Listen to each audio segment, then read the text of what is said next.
I'm Dana. I've been on an absolute crumble life this winter. I've had so many crumbles. I've had so many different types of crumble. I've talked so much about crumble that I thought it was time to show you all how to make a crumble, or at least how I make my crumble. I think I make the best crumble. You can agree, you can disagree, you can think what you want. I've nailed it so that I make the best crumble for me is the thing. I make the crumble exactly how I want a crumble to be. So for me, it truly deeply is the perfect crumble. Don't have to be for you. You can cater to your own tastes and wants and needs. So for this one, I always use apples and then I throw some other shit in. So we've got cherries and blueberries. You want butter, some kind of sugar, some flour, optional mixed nuts, and I also use a lemon that I forgot to show you here. And like I said, this is very relaxed. I don't measure stuff. I just put something on I want to watch. Today was Keely Hawes on a podcast called Dish. And then I get going. So you want to start by peeling your apples, I think. I'm at some point I'm gonna make a crumble with the apple skin still on because I don't actually think it's gonna make that much difference. But everyone I've ever known that's made a crumble has always peeled the apples, so I do too. But I cut them like a lot smaller than a lot of other people do because I like them to like sort of like melt into it. I don't want like a big chunk of fucking apple. I don't think cooked apples taste that nice. They're just sort of there to hold the fruit base together for me. And that's what I use them for. That's what you're seeing me do here. These apples weren't the best for it. I do usually get a lot more off the cores than I did here, but the cores just seemed really fucking big. I did my best. I chopped the apples. I don't entirely know why I've spent so long showing you me chopping apples. I think perhaps just to get across that it felt like it took a really, really long time. And then this is the apple that I forgot the... No, it's not. Oh my God. It's a lemon that I forgot to show you. Because this is optional. I don't always do this because I don't usually have fresh lemons in, to be honest with you. I don't normally add any liquid. But if you've got a lemon in, I feel like that's something that I see people do. You can. Then it's just a case of sprinkling in sugar. I used the white sugar that's in my sugar bowl that I use for my tea because I didn't have any other sort of white sugar after you. Like, I only had caster sugar and I knew I was going to need that for the crumble. So I mixed in a bit of white sugar and a bit of brown sugar. Granulated white sugar. I don't know, it wasn't caster sugar, it wasn't a fancy sugar, it was just normal sugar, okay? I just use what I have about. It varies massively and you can just use what you have about. But I'm also not great at explaining stuff, so you're gonna have to probably watch the video and pray that I actually included enough steps. So I then just stick that on. I would put it on a medium low, to be honest with you, but my current stove just doesn't do that, so it's on quite a medium high heat, and I just leave that going while I get started on the other fruit. I love cherries. I love cherries so much. The flavour of cherry is one of my favourite flavours in the whole entire world. So last time I wanted a cherry and apple crumble, I bought frozen ones. I couldn't taste them. They melted into nothing. They were flavourless, they were textureless. I may as well have not put them in. So I was like, fuck it, I'm getting fresh cherries. Did not think about the fact that I would have to pit and take the stem off each individual fucking cherry. But if I'm honest with you, it was so worth it. It was like, this took me like 25 fucking minutes. 2 punnets of cherries, all the stems off, all of the stones out. It took so long and it was so incredibly worth it. It was, oh, I've got one slice of crumble left for after me dinner tonight and I'm so looking forward to it.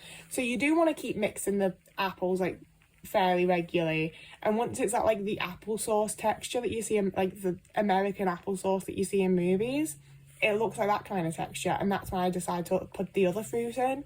And you can use literally anything, any sort of berry, any sort of fruit. I mean, maybe not any fruit, I wouldn't put like banana in it, but most fruits and berries you can just chuck in. I've used pear in place of apple before. Didn't love it because I don't like pears, but it did the job. I like raspberries a lot in it. I hate saying the word raspberry. But yeah, throw shit in, cook it down. Now we start on the crumble. I'm not doing the maths for you. I'm sorry, I'm just not. I put it on a scale so that you can see how much I'm using, but I'm just putting shit in as it comes. It just happens that that's the last of the sugar. That's how much sugar I had. That's how much sugar it got, you know? I also ended up adding a lot more flour. Like, not a lot more, but like probably about half as much as I've used their extra, but I put it on the scale, so if you really care and if you really want to, you can see more or less like the amount of each thing. But I just throw shit into a bowl and then get started, and if it don't look right, I add more of other stuff until it does look right. There is no method, there is no recipe, there is very, very limited technique even. It's just throwing shit in a bowl, like scrunching it around with I don't even know what word I want to use for what I'm doing. Sort of just pinching it all together, I guess. I don't know how to explain it. And you do need to keep going back and checking that you're moving your fruit around, because, I mean, I do, because otherwise it's going to burn, because I've got it way too high for what I'd really want. And then, this is super fucking optional, but I've started putting, like, I don't know if I'd call it finely chopped, but I get them, like, somewhat chopped up, you know? Mixed nuts. If you really want to be specific, it's almonds, hazelnuts, walnuts, and Brazil nuts. I just chop it up and I throw it into the mix, into the crumble mix. And I think it adds such, like, a rich flavour profile. I don't know where that term came from, but I just think it's fucking delicious. I love a little bit of, like, a nuttiness to my crumble. It adds a little bit of extra crunch every now and again, because I don't get them, like, super finely chopped. I just love it. And the nice thing with crumble is that you can just sort of fuck the bowl a bit, and then it, like, all crumbles again. So then it's literally just a case of getting the fruit ready and putting it into, like, a crumble dish. I mean, it's literally put some fruit in a pan, cook it down, mix together some sugar, butter and flour, fuck it about until it looks like sand, put it together, that's your crumble. I did debate making 2 crumbles here because I don't like an overly thick layer of fruit. And I got away with it here because I used so much apple that it really tied it together and kept it in there, so it did work for me. But honestly, I would usually do like half that amount of fruit to that amount of crumble. Like, I like it to be heavy on the crumble. I also, like, I spent quite a long time flattening it and making sure it was perfect. You don't need to do that. I also don't know if doing, like, my extra sprinkle of brown sugar on the top actually does anything. In my mind, it creates a sort of, like, sugar barrier to stop the crumble from getting quite so wet as it otherwise might. And I then also do put the crumble on in layers, because I feel like if I just dump it all on, it would get really heavy and turn into a cake. But again, I don't know if this technique actually means or does anything. So I stuck it into oven for 25 minutes. I start everything for 25 minutes and then see how it goes. After 25 minutes, it looked like this. And I did have the little thought in my head that I wished I'd cooked up a bit more of the juice. But it turned out fine. And after another 20 minutes, so that's 55 minutes in the oven altogether, it was beautifully golden brown, it was cooked, it was ready, and I waited until I was watching Tusk with the Discord to finally actually eat it. I got really nervous about eating it on camera, like trying it on camera. And I got this new, Ambrosia have started doing a plant-based custard, and I was proper buzzing for it. I was so excited. And it was, I don't like the taste of it. It doesn't taste like custard. I don't know what it does taste like, but the flavour is not custard to me. So I have actually gone back to the Alpro one. And I really need to cough, but I don't want to pause. The way I do voiceovers is actually quite complicated and shitty. 1 minute.